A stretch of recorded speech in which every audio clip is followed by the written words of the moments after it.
Hi friends, ಎಲ್ಲರೂ ನಮಸ್ಕಾರ. Ambika D fashion ಚಾನಲ್ಗೆ ನಿಮಗೆಲ್ಲರಿಗೂ ಸ್ವಾಗತ. ಈ ವಿಡಿಯೋದೊಳಗೆ ನೀವು ತುಂಬ ಜನ ಕೇಳಿದ್ರಿ ಏನಂತಂದ್ರೆ ಸೈಡ್ ಫಿಟ್ಟಿಂಗ್ ಹೆಂಗೆ ಮಾಡೋದಂತ ಹೇಳಿ. ಆಮೇಲೆ ನಾವು ಸೈಡ್ ಫಿಟ್ಟಿಂಗ್ ಮಾಡಿದ್ರೂ ಕೂಡ ಇಲ್ಲಿ ಪ್ಲಸ್ ಪಾಯಿಂಟ್ ಥರ ಬರಾಕತ್ತಿಲ್ಲ. ಆಮೇಲೆ ಸೈಡ್ ಫಿಟ್ಟಿಂಗ್ ಒಳಗೆ ವೇರಿಯೇಷನ್ ಬರ್ತದೆ, ಹೆಚ್ಚು ಕಡಿಮೆ ಬರ್ತಾವೆ. ಅದಕ್ಕೆ ಹೆಂಗೆ ಮಾಡೋದು ಒಂದು ಸ್ವಲ್ಪ ತೋರಿಸ್ಕೊಡ್ರಿ ಅಂಥೇಳಿ Ambika D life style channel ಒಳಗೆ ತುಂಬ ಜನ ಕೇಳಿರಿ. ಅದಕ್ಕಂಥೇಳಿ ನಾನು ಈಗ ಇದ್ರದ್ದು ಸೈಡ್ ಫಿಟ್ಟಿಂಗ್ ಮಾಡಿ ನಿಮ್ಗೆ ತೋರ್ಸಾಕತ್ತೀನಿ. ಫಸ್ಟ್ ಈ ವಿಡಿಯೋದಾಗ ನಾನು ಬರೀ ಸೈಡ್ ಫಿಟ್ಟಿಂಗ್ ಅಷ್ಟೇ ಪರ್ಫೆಕ್ಟಾಗಿ ಹೆಂಗೆ ನೋಡೋದು ಅನ್ನೋದು ಅಷ್ಟೇ ತೋರ್ಸಾಕತ್ತೀನಿ. ಈಗ ನೋಡಿರಿ, ಫಸ್ಟಿಗೆ ನಾವು ಸೈಡ್ ಫಿಟ್ಟಿಂಗ್ ಮಾಡೋ ಹೊತ್ತಿನಾಗ ಇದೇನು ಎಜ್ ಇರ್ತೈತಲ್ಲ, ಎರಡೂ ಪಾರ್ಟ ಫ್ರಂಟ ಮತ್ತು ಬ್ಯಾಕ ಎರಡೂ ಈ ರೀತಿ ನಾವು ಕರೆಕ್ಟಾಗಿ ಸೇರಿಸಿ ಈ ರೀತಿ ನೋಡ್ಕೋಬೇಕು. ಈ ರೀತಿ ಕರೆಕ್ಟಾಗಿ ನೋಡ್ಕೋಬೇಕು. ಈಗ ನೋಡಿರಿ, ಈಗ ಇಲ್ಲಿಷ್ಟು ಎಕ್ಸ್ಟ್ರಾ ಬಂದದ ನೋಡಿರಿ, ಕಾಣಿಸ್ತದ ಇಲ್ಲಿ ನೋಡಿರಿ. ಇಲ್ಲಿ 2 ಪಾಯಿಂಟ್ನಷ್ಟು, ಇಲ್ಲಿ 1 ಪಾಯಿಂಟ್ನಷ್ಟು ಎಕ್ಸ್ಟ್ರಾ ಬಂದದ. ಯಾವ ಸೈಡ್ ಎಕ್ಸ್ಟ್ರಾ ಬಂದದ? ಬ್ಯಾಕ್ ಪಾರ್ಟ್ ಕಡೆ ನಮ್ಗೆ ಎಕ್ಸ್ಟ್ರಾ ಬಂದದ. ಅವಾಗ ನಾವು ಇಲ್ಲೇನು ಸೈಡ್ ಜಾಯಿಂಟ್ ಮಾಡಿರ್ತೀವಲ್ಲ, ಸ್ಲೀವ್ಸ್ ಮತ್ತು ಬ್ಯಾಕ್ ಪಾರ್ಟ್ ಜಾಯಿಂಟ್ ಮಾಡಿರ್ತೀವಲ್ಲ, ಅವಾಗ ಇಲ್ಲಿ ಎಷ್ಟು ಎಕ್ಸ್ಟ್ರಾ ಬಂದಿರ್ತದಲ್ಲ, ಇಲ್ಲಿ ತನಕ ಈಗ ಕ್ರಾಸಾಗಿ ಒಂದು ಸ್ವಲ್ಪ ಹೊಲಿಗೆ ಹಾಕೋಬೇಕು. ನಮಗೆ ಈ ರೀತಿ ಹೊಲಿಗೆ ಹಾಕೋದು ಬ್ಯಾಡ ಅಂತಂದ್ರೆ ನೀವು ಈ ಸ್ಟಿಚ್ಚನ್ನು ಓಪನ್ ಮಾಡಿ, ಅಂದರೆ ಬಿಚ್ಚಿ ಬಿಡಬೇಕಿದೆ. ಸ್ಟಿಚ್ ಬಿಚ್ಚಿ ಒಂದು ಸ್ವಲ್ಪ ಇಷ್ಟು ಸ್ಲೀವ್ಸ್ ಕಟ್ ಮಾಡಿಕೊಂಡು ಆಮೇಲೆ ಅಟ್ಯಾಚ್ ಮಾಡಿಕೊಂಡ್ರೆ ಕರೆಕ್ಟಾಗಿ ಬರ್ತೈತಿ. ಇದು ಒಂದು ಟ್ರಿಕ್. ಆಮೇಲೆ ಈ ಸೈಡ್ನು ನಾವು ನೋಡೋಣ, ಇವು ಕರೆಕ್ಟಾಗಿ ಬಂದಾವ ಇಲ್ಲೋ ಎರಡು, ಫ್ರಂಟ ಮತ್ತು ಬ್ಯಾಕ ನೋಡಿರಿ. ಈ ರೀತಿ ಎರಡು ಹಚ್ಚಿ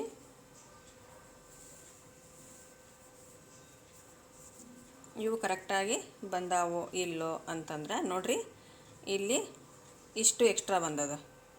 ಈ ಎಕ್ಸ್ಟ್ರಾ ಯಾವ ಸೈಡ? ಇದು ಬ್ಯಾಕ್ ಪಾರ್ಟಿಗೆ ಬಂದದ. ಇಲ್ಲಿ 1-2 ಪಾಯಿಂಟ್ನಷ್ಟು ಈ ಥರ ನಾವು 1-2 ಪಾಯಿಂಟ್ನಷ್ಟು ಸ್ಟಿಚ್ ಮಾಡ್ಕೋಬೇಕು. ಇಲ್ತನ ಒಂದು ಸ್ವಲ್ಪ ಅಗಳೆ ತೋರಿಸಿದ್ನಲ್ಲ ನಾನು, ಇಲ್ತನ ಇಷ್ಟು ಹಿಂಗೆ ಕ್ರಾಸಾಗಿ ತೊಗೊಂಡು, ಅಂದರೆ ಒಂದೊಂದೇ ಸ್ಟಿಚ್ ಹಾಕಿನ ಈಗ ನಿಮಗೆ ತೋರಿಸ್ಬೇಕಂತ ಹೇಳಿ ಒಂದೊಂದೇ ಸ್ಟಿಚ್ ಅದಾವೆ. ಇಲ್ಲೇನದ ಈ ಥರ ಹಿಂಗೆ ಎಕ್ಸ್ಟ್ರಾ, ಈ ಸ್ವಲ್ಪ ಎಕ್ಸ್ಟ್ರಾ ತೊಗೊಂಡು ಆಮೇಲೆ ಈ ಹೊಲಿಗೆ ಕೂಡ ಕೂಡಿಸ್ಕೊಂಡ್ಬಿಡ್ಬೇಕು. ನಾವು ಈ ಹೊಲಿಗೆ ಕೂಡ ಕೂಡಿಸ್ಕೊಂಡ್ಬಿಡ್ಬೇಕು. ಇದನ್ನಿಷ್ಟು ಮಾಡಿ ತೋರಿಸ್ತೇನೆ ನಿಮಗೀಗ. ಈಗ ನೋಡ್ರಿ, ಇಲ್ಲಿ ಎಷ್ಟು ಎಕ್ಸ್ಟ್ರಾ ಬಂದದ, ಇಲ್ಲಿಂದ ನಾವು ಸ್ವಲ್ಪ ಎಕ್ಸ್ಟ್ರಾ ತೊಗೋಬೇಕಾಗ್ತದೆ.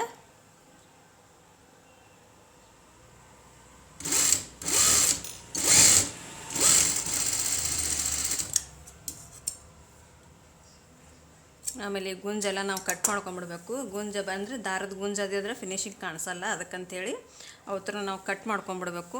ಆಮೇಲೆ ಇನ್ನೊಂದು ಸೈಡ್ ಇದನ್ನು ಕೂಡ ಎಷ್ಟು ಎಕ್ಸ್ಟ್ರಾ ಬಂದಿತ್ತಲ್ಲ ಅಲ್ಲಿ ನಾವಿಲ್ಲಿ ಸ್ಟಿಚ್ ಮಾಡ್ಕೊಳ್ಳೋಣ.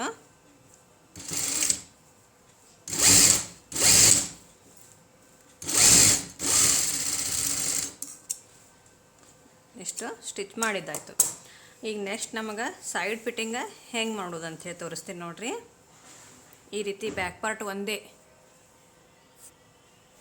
ಈಗ ನೋಡಿರಿ, ಈ ರೀತಿ ಬ್ಯಾಕ್ ಪಾರ್ಟ್ ಒಂದೇ ನಾವು ಫಸ್ಟಿಗೆ ಫೋಲ್ಡ್ ಮಾಡೋಣ. ಇಲ್ಲಿ ನೋಡಿರಿ, ಇವು ಎರಡು ಇಲ್ಲಿ ಫ್ರಂಟ್ ಪಾರ್ಟ್ ಅದಾವು, ಈ ಕಡೆ ಸೈಡಿಗೆ ಸ್ಲೀವ್ಸ್ ಅದ, ಇಲ್ಲೇನದ ಇದು ಬ್ಯಾಕ್ ಪಾರ್ಟು. ಈ ಬ್ಯಾಕ್ ಪಾರ್ಟನ್ನು ನಾವು ಈ ಸದ್ಯ ಹೆಂಗೆ ಮಾರ್ಕಿಂಗ್ ಮಾಡ್ಕೋಬೇಕಂತಂದ್ರೆ, ಈಗ ನೋಡಿರಿ, ಅಳತಿ ಬ್ಲೌಸ್ ಒಳಗೆ ಸೊಂಟದ ಸುತ್ತಳತೆ ಎಷ್ಟದ ನೋಡೋಣ. 14.2 ಅದ ಫ್ರೆಂಡ್ಸ. 14.2 ನಾವು ಅದನ್ನು ಅರ್ಧ ಮಾಡೋಣ, ಅಂದ್ರೆ 7.1 ಇಂಚ್ ಆಯಿತು. ಈಗ ನೋಡಿರಿ, 7.1 ಇಂಚ ಇಲ್ಲಿಂದ ಈ ಸೈಡ್ದಿಂದ ಈ ಸೈಡ್ ತನಕ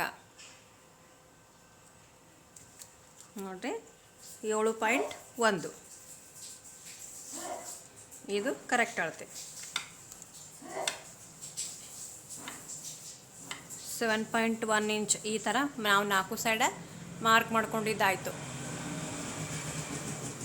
ಈಗ ನೆಕ್ಸ್ಟ್ ಫ್ರಂಟ್ ಪಾರ್ಟ್ನು ಸೇಮ್. ಫ್ರಂಟ್ ಪಾರ್ಟ್ ಒಳಗೆ ನಾವು ಇಲ್ಲಿ ಈ ಪಟ್ಟಿಯನ್ನು ಎಕ್ಸ್ಟ್ರಾ ಹಚ್ಕೊಂಡಿರ್ತೀವಿ. ಇದು ಹುಕ್ಕಿನ ಮನೆ ಏನು ಮಾಡಿರ್ತೀವಲ್ಲ, ಅಥವಾ ನಾವು ಗುಂಡಿ ಹಚ್ಚಿರ್ತೀವಲ್ಲ, ಅದನ್ನೇ ಎಕ್ಸ್ಟ್ರಾ ಬಿಡಬೇಕು. ಗುಂಡಿ ಪಟ್ಟಿ ಇರ್ತಾರೆ ಇದಕ್ಕೆ. ಈ ಗುಂಡಿ ಪಟ್ಟಿ ಎಕ್ಸ್ಟ್ರಾ ತೊಗೊಂಡಿರ್ತೀವಿ, ಇದನ್ನು ಎಕ್ಸ್ಟ್ರಾ ಬಿಟ್ಟು ಈ ರೀತಿ ಇಟ್ಕೋಬೇಕು. ಇವು ನೋಡಿರಿ, ಈ ರೀತಿ ಇಟ್ಕೋಬೇಕು. ಇಟ್ಟು ಈಗ ಏನು ನಾವು ಬ್ಯಾಕ್ ಪಾರ್ಟಿಗೆ 7.1 ಇಂಚ್ ಮಾರ್ಕ್ ಮಾಡಿವಲ್ಲ, ಇಲ್ಲೂ ಕೂಡ 7.1 ಇಂಚ್ ನೋಡಿರಿ, 7 ಮೇಲೆ 1 ಗೆರೆ ಇಲ್ಲಿನೂ ಮಾರ್ಕ್ ಮಾಡ್ಕೋಬೇಕು. ಈಗ ಫ್ರಂಟ್ ಪಾರ್ಟಿಗೂ ನಾವು ಈ ಥರ ಮಾರ್ಕಿಂಗ್ ಮಾಡ್ಕೊಂಡೇವಿ. ಈಗ ನೋಡಿರಿ, ಇಲ್ಲಿ ಬ್ಯಾಕ್ ಪಾರ್ಟಿಗೆ ಮಾರ್ಕ್ ಮಾಡಿದೆ, ಇಲ್ಲಿ ಫ್ರಂಟ್ ಪಾರ್ಟಿಗೆ ಮಾರ್ಕ್ ಮಾಡಿದೆ. ಈಗ ನೋಡಿರಿ ಸ್ಲೀವ್ಸ್ ಯಾವ ರೀತಿ ಮಾರ್ಕ್ ಮಾಡೋದು ಅಂಥೇಳಿ. ಇಲ್ಲಿ ಸ್ಲೀವ್ಸ್ ರೌಂಡ ಎಷ್ಟದ ನೋಡ್ಕೊಳ್ಳೋಣ. ಈಗ ಇದು ಯಾವ ಸೈಡ್ ಅದ? ರಿಂಗ್ ಪಟ್ಟಿ. ಇದಕ್ಕೆ ರಿಂಗ್ ಪಟ್ಟಿ ಅಂತೀವಿ ನಾವು, ಯಾಕಂದ್ರೆ ಹುಕ್ ಹಚ್ಚಿವಲ್ಲ, ಹುಕ್ಕಿನ ಮನೆ ಮಾಡೇವಲ್ಲ, ಇದಕ್ಕೆ ಅಂತೀವಿ. ರಿಂಗ್ ಪಟ್ಟಿ ಅಳತೆ ಎಷ್ಟದ ನೋಡ್ಕೊಳ್ಳೋಣ. ಈ ಅಳತೆ ಬ್ಲೌಸ್ ಒಳಗೆ ಎಷ್ಟದ ನೋಡೋಣ. ಇಲ್ಲಿ ನೋಡ್ರಿ, ಇದೂ ಕೂಡ ರಿಂಗ್ ಪಟ್ಟಿನೇ ಅದ. ಇಲ್ಲಿ ಕರೆಕ್ಟ್ ನಾವು ಇಲ್ಲಿಂದ ಸೈಡ್ ಫಿಟ್ಟಿಂಗ್ ಮಾಡಿರ್ತೀವಲ್ಲ, ಇಲ್ಲಿಂದನೇ ನೋಡ್ಕೋಬೇಕು. ಆಮೇಲೆ ಇದು ನೋಡ್ರಿ, ಇದು ಕರೆಕ್ಟಾಗಿ 9 ಇಂಚ್ ಬಂದದ. ಈ ಪಟ್ಟಿ ಬಿಡಬೇಕು ನಾವು, ರಿಂಗ್ ಪಟ್ಟಿ ಎಕ್ಸ್ಟ್ರಾ ಇರ್ತದೆ, ಇದನ್ನು ಎಕ್ಸ್ಟ್ರಾ ಬಿಡಬೇಕು 9 ಇಂಚು. ಇಲ್ಲಿ ನಾವು ರಿಂಗ್ ಪಟ್ಟಿ ಎಕ್ಸ್ಟ್ರಾ ಬಿಟ್ಟು 9 ಇಂಚಿಗೆ ಮಾರ್ಕ್ ಮಾಡ್ಕೊಳ್ಳೋದು. ಈಗ ನೋಡ್ರಿ, ಇದು ಎಲ್ಲಿಗೆ ಬಂತು? 9 ಇಂಚ ಇಲ್ಲಿಗೆ ಬಂತು, ಇಷ್ಟು ಬಂತು. ಆಮೇಲೆ ಆರ್ಮೋಲ್ ರೌಂಡ ಎಷ್ಟದ ನೋಡೋಣ. ಆರ್ಮೋಲ್ ರೌಂಡು ಕೂಡ ಈ ಸೈಡೇ ನೋಡ್ಕೊಳ್ಳೋಣ. ನಾವು ರಿಂಗ್ ಪಟ್ಟಿ ತೊಗೊಂಡೇವಲ್ಲ, ರಿಂಗ್ ಪಟ್ಟಿ ಸೈಡೇ ನೋಡ್ಕೊಳ್ಳೋಣ. ಆರ್ಮೋಲ್ ರೌಂಡ ಎಷ್ಟದ? 0.8 ಇಂಚ್ ಅದ ಫ್ರೆಂಡ್ಸ್. ಅಂದರೆ 8ಕ್ಕೆ 2 ಗೆರೆ ಕಡಿಮೆ ಅದ.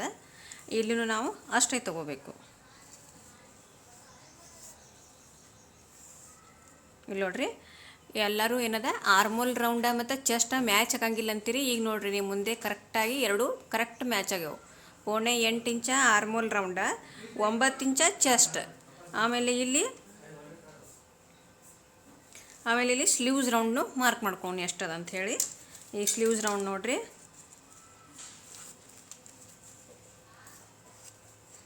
ಸ್ಲೀವ್ಸ್ ರೌಂಡ 0.6 ಇಂಚ್ ಅದ. ಈಗ ನಾವು ಇದು ಎಷ್ಟದ ಅಷ್ಟನ್ನೇ ಕರೆಕ್ಟಾಗಿ 0.6 ಇಂಚಿಗೆ ಮಾರ್ಕ್ ಮಾಡೋಣ.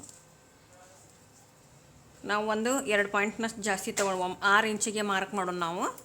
ಮತ್ತು ಬೇಕಿದ್ರೆ ಜರ ಲೂಸ್ ಆದರೆ ಹಿಡಿಯಾಕೆ ಬರ್ತದೆ. 6 ಇಂಚಿಗೆ ಮಾರ್ಕ್ ಮಾಡಿ ಒಂದು ಸ್ಟ್ರೈಟ್ ಗೆರೆ ಹಾಕ್ಕೊಳ್ಳೋಣ. ಇದನ್ನು ಮರಿಬೇಡ್ರಿ, ನೀವು ಬಿಗಿನರ್ಸ್ ಇದ್ರಿ ಅಂತಂದ್ರೆ ಇದನ್ನು ಮಾಡ್ಕೊಳ್ಳೇಬೇಕಾಗುತ್ತೆ. ಈಗ ನೋಡ್ರಿ, ಈ ರೀತಿ ಸ್ಟ್ರೈಟಾಗಿ ಒಂದು ಮಾರ್ಕ್ ಮಾಡಬೇಕು. ಈ ಮಾರ್ಕಿಂಗ್ ಮೇಲೇ ನಿಮ್ಮದು ಸ್ಟಿಚ್ ಬರಬೇಕು. ಇದು ಸೈಡ್ ಫಿಟ್ಟಿಂಗ್ ಪರ್ಫೆಕ್ಟ್ ಮೆಥಡ್.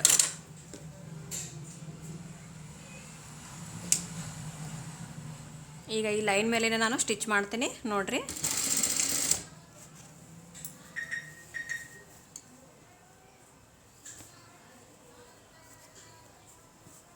ಆಮೇಲೆ ಕೆಳಗಡೆ ಈ ಥರ ಬಟ್ಟೆನ ಎಲ್ಲ ಸರಿ ಮಾಡ್ಕೋಬೇಕಾಗುತ್ತೆ.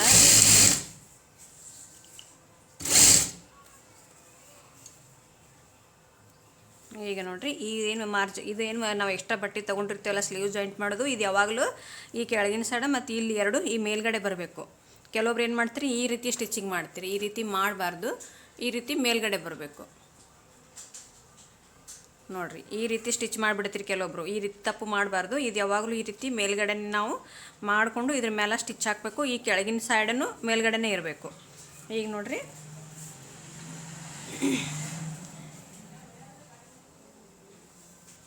ಈಗ ಕರೆಕ್ಟಾಗಿ ನಮ್ಗೆ ಪ್ಲಸ್ ಪಾಯಿಂಟ್ ಬರಬೇಕಂದ್ರೆ ಈ ರೀತಿ ನೋಡ್ಕೋಬೇಕು ನಾವು.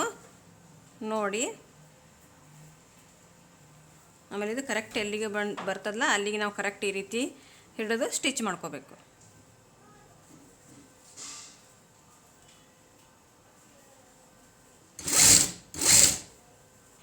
ಆಮೇಲೆ ಇನ್ನೊಂದು ಸ್ಟ್ರೈಟ್ ಗೆರೆ ಹಾಕೋನು.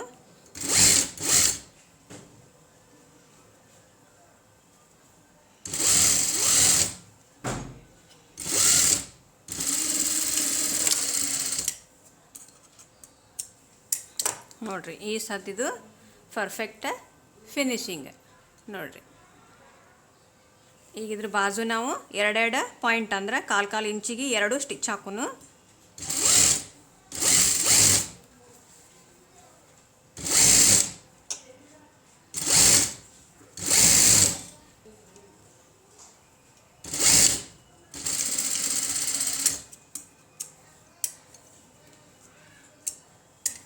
ಆಮೇಲೆ ಇದ್ರ ಬಾಜು ಇನ್ನೊಂದು.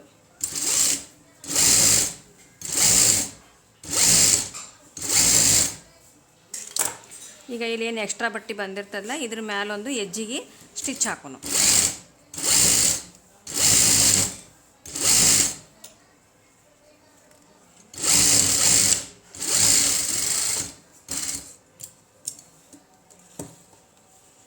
ಈಗ ಇದನ್ನು ಕಟ್ ಮಾಡೋಣ.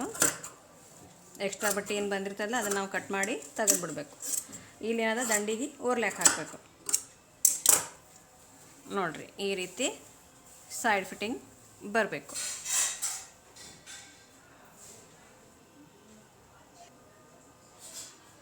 ಆಮೇಲೆ ಇನ್ನೊಂದು ಸೈಡ್ನು ಇದೇ ರೀತಿ ಮಾಡೋಣ. ಇದು ನೋಡಿರಿ, ಈಗ ಬ್ಲೌಸ ಲಾಸ್ಟ್ ಈ ರೀತಿ ಬಂತು. ಇದು ಆ್ಯಕ್ಚುಲಿ ನಾನು ಸ್ಟಿಚ್ ಮಾಡಿದ್ದಲ್ಲ, ನಮ್ಮ ಆಫ್ಲೈನ್ ಕ್ಲಾಸ್ದವರು ಸ್ಟಿಚ್ ಮಾಡಿದ್ದು.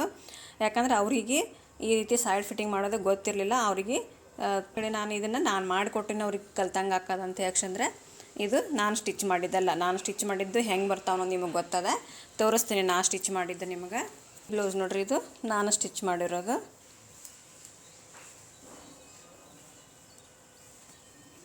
ಈ ಥರ ಬರ್ತಾವೆ. ನಾನು ಸ್ಟಿಚ್ ಮಾಡೋರು ಈ ಥರ ಬಂದಿರ್ತಾವೆ. ಓಕೆ ಫ್ರೆಂಡ್ಸ, ಸಿಗೋಣ ನೆಕ್ಸ್ಟ್ ವಿಡಿಯೋದಾಗ. Bye friends.